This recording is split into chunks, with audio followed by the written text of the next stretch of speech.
Hi. So going to part 3 of who was Peter in my mother's life. Yeah. So it has to do with like I said in the previous video, I was going to remember the story about rehab. So my mother went third time to rehab, and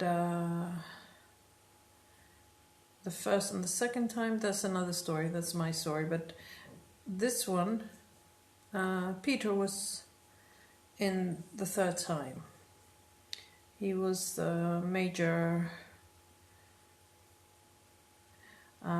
push for her to go to rehab. Like I said, my sister was not in our lives then. It was just him and me dealing with my mother. And so he was... he told me quite a few times in phone calls, you have to do something, this is not going anywhere, and your mother is worse and worse. Well, I talked about all that, and so we decided that together we were going to convince her that she has to go to rehab again. And we kind of did. That summer I was not supposed to be here. I was on the island where I live, where I have a business and everything. But I had to come in the middle of the season, drop everything I had there, and my kids, my work, everything, and come and replace her. Because we kind of convinced her that she had to go, but her only fear was how I'm going to deal with the full season. Okay, so because this was the thing that was keeping her from going, the excuse, she found many excuses not to go, but this is one of the excuses. I decided that I was going to come over and take look after the business while she's away. So I just came in middle of June. So whatever booking was to be done was done. There was nothing more. So I came in the middle of June, so in the full season, kind of, nearly in the full season. And she hadn't rented a lot. It was quite empty, I'd say. But I didn't know anything about the business then. I didn't know absolutely anything about it. But because Peter had helped her the previous years, he knew a little bit. Okay, he didn't deal with the customers and all that, because he doesn't speak English or French, but he knew about plumbery and everything. If something went wrong, I could count on him. And he knew about how the washing machines worked and everything, where we bought stuff, soap and all this. He knew most of the stuff. I only had to deal with the customers. So I decided with him that I'm gonna come and help out so that she goes. Even to the last minute, she was trying to find excuses that summer. I came over, and she was taking really a long time to give me the books and reservation plan and everything, so I really didn't know what was happening. And all those things were given to me like 2 days before she left. She was delaying it so as to have an excuse not to leave, but she had her flight ticket booked. Okay, so because she was going to go to rehab to her country. And so 2 days before she left, I got all the plans and the bookings, which I didn't understand any of it, because it was like scribble and erased, and you could tell that it was a person that was not stable that was keeping the books. Yes, you had little notes like stupid asshole who doesn't know what, can't make up his mind. A little note on top of a reservation, and then it was erased, and then with another color pen, and it was like a big mess. Because I was afraid to take more bookings in case she had booked but hadn't written it in the planning, and I didn't want to do any overbooking, so I really didn't push it anymore or looking to make more customers. Just came to help out, that's all. What she had done and what was going to be done. So anyway, she goes with it in a very, he had to nearly push her on the boat, because we have to take a boat to go to Athens and then take the plane back from the harbor, and he was really mad. I said, is everything okay? He said, no. I nearly had to kick her on the boat because she was trying to find all these stupid excuses, and I told her, look, if you don't go to rehab, you're gonna lose your daughter and you're gonna lose me, and because we're not staying anymore around you, like this, in this condition. So, like I say, all this was before we understood, or I personally found out about narcissism. So, alcohol was to blame for everything. And so she left. My aunt went and took her over there, and she took her to the rehab clinic and everything, but they're allowed to phone, it's not a very strict rehab. They're allowed to phone. From what I learned later is that my aunt, she would ask my aunt to bring her alcohol in there, and she didn't really take it seriously. She only went to do us a favor, or mostly because she was afraid of losing him, I suppose, but she didn't take it seriously. So anyway, before she left, one of her excuses was the sheets, the way I folded the towels and the sheets. It was not her way, like folded your way or my way. It doesn't matter as long as they're all folded the same way, when they get them. And stupid excuse like this. And while she was there, she was like breaking my balls daily, if not every 2 days. She would call me. She spent a fortune on cards to phone me from her mobile phone because she didn't have a phone. For stupid things, at one point I had to tell her, look, you're spending all the money we're going to make on phone calls, and it's... I didn't realize then that she was getting paranoid completely about leaving me here with him. I went to her house to do the washing up and ironing, and of course I needed his help because my husband was doing a totally other job, like 12 hours a day, and he was not free. So I was counting on Peter, and every 2 days, every 3 days, he would come and pick me up twice a week. He would come and pick me up at 8 o'clock in the morning, so we'd have time to do the washing machine, put the washing machines on, have time for the clothes to dry, the towels and sheets to dry, and then I would be ironing while the next machine is on, and you can understand the thing. Meanwhile, he was in the garden, gardening.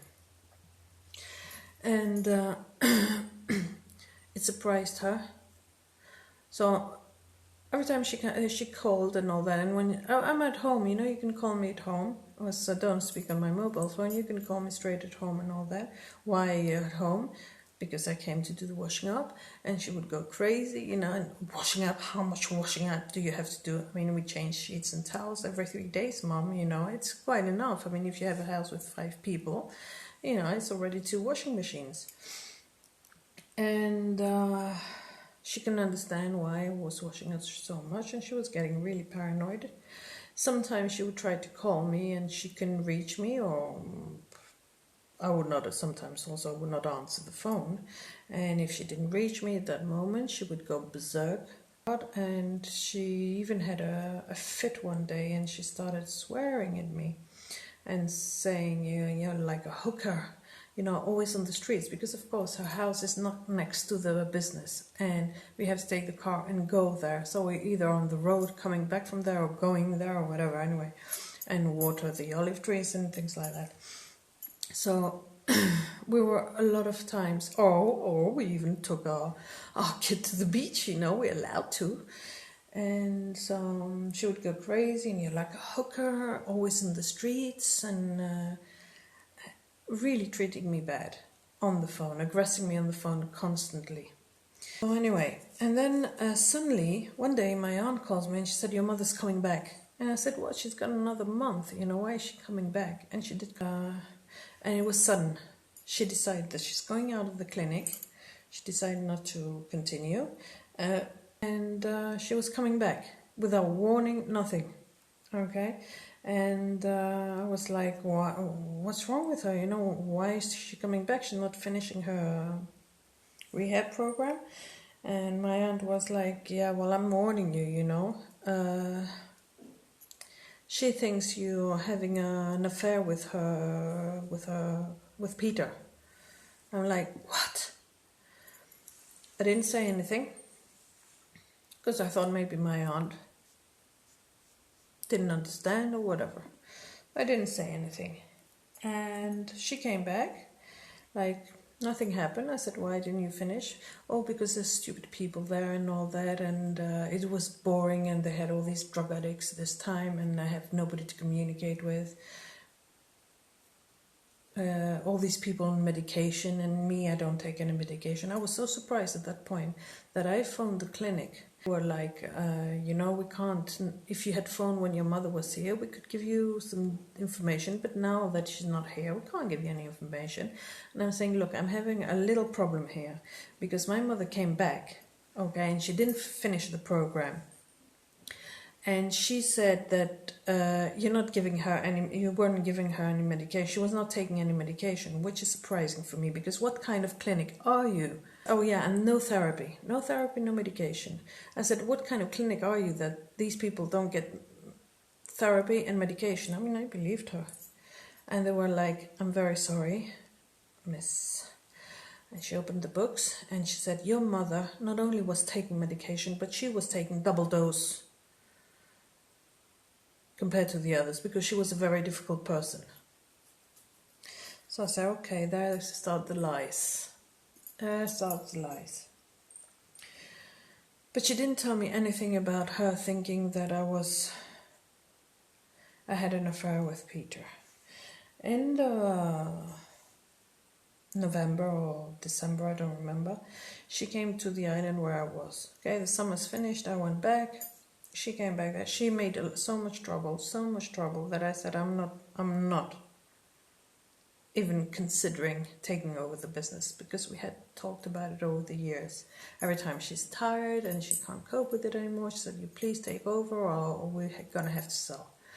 And we did talk about it, but never really, it was never really too clear. And this time I said to her, I'm not taking over this for sure. Not with you like that, telling me how I have to fold the sheets, how I have to put the cups in the cupboards, how I have to do this. This is like no. You just want, to boss somebody around. You don't want somebody to take over. You want to be the boss. And this was very clear. She made it clear. Like, you're going to work them, but I'm the boss. I am the boss. No, you're not the boss. You can't be the boss. And in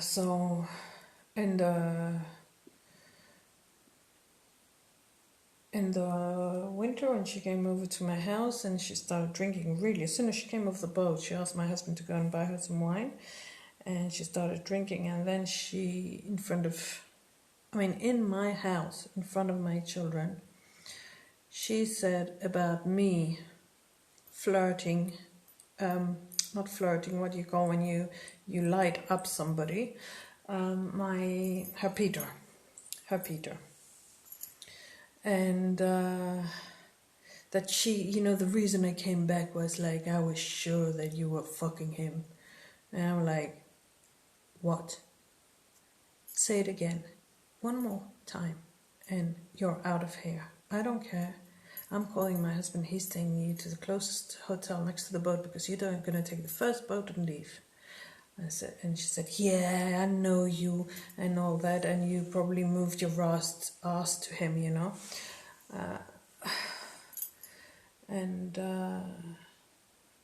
I was so cold. I said, if I want a lover, I have a husband. I said, he's lovely, and if I want a lover, do you think I was going to take your leftovers? Are you that crazy? I said. Anyway, and she did say it again. She insisted, and this is how it came to the point where I told her that. And I said, you better leave now. I went crazy. I said, you better leave my house now. I phoned my husband. I said, you come and pick her up before I kill her, because I'm really gonna kill her. And she takes her face just changes. It's like, I know you moved your ass to him. Anyway, the point is that she came back and left the detox program because she was paranoid that I was gonna steal her man.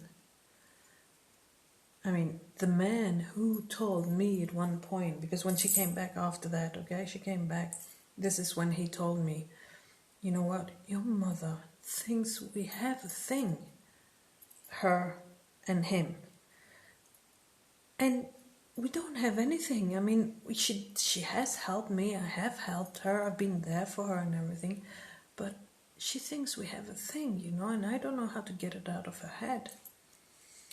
So he was in a bit of a difficult situation. And it's crazy because everything rolled really nice and the customers were very happy. And before she left, she was out of control. If the customers called her to make a reservation any time of the day that she was drunk or she had drunk, she would insult them. She would talk bad to them. And one day she even came to say goodbye to some people with kids, some customers with kids at 8 o'clock in the morning. She wanted to say, I have to say goodbye to my customers. And she came here at 8 o'clock in the morning, completely drunk. She was smelling of bad wine 2 meters away. I was so embarrassed. Anyway, so this is the Peter part where she thought that we had, and I'm sure she's been telling the whole village that we had an affair, or that I was trying to steal her man or whatever. Okay. And the year before, I heard from one neighbor was working in somebody I know anyway, was working and helping my mother out. And she after a while, she got really tired and when I called her to see if she's okay, she's doing okay, because I have this thing, I worry for the people that are around my mother of how she treats them. She said she's like out of control. She calls me any time of the day and I have to be next to my phone and answer. And I'm sorry, you know me. She said, I don't carry my phone around unless it's an emergency. You can't call me any hour of the day and for anything that goes through your head, And she was doing that to that girl and really, really bullying her in a different kind of way, but it's bullying, harassing her. And that girl, at the beginning of the season, she was so happy with her because she was really cleaning well. She was really taking good care of the customers, and it was very practical that she lives next to the business, and people could go and ask her if they needed something. So it was good for my mother. She was convenient. And suddenly, in the middle of the season, she started being a pain. Well, no, at the beginning of the season, she was starting already being a pain in the butt. But towards the middle end of the season, she started hating her. She was really talking really bad about her to me. And she thought again, when she told me, she said she's a slut, she's a hooker.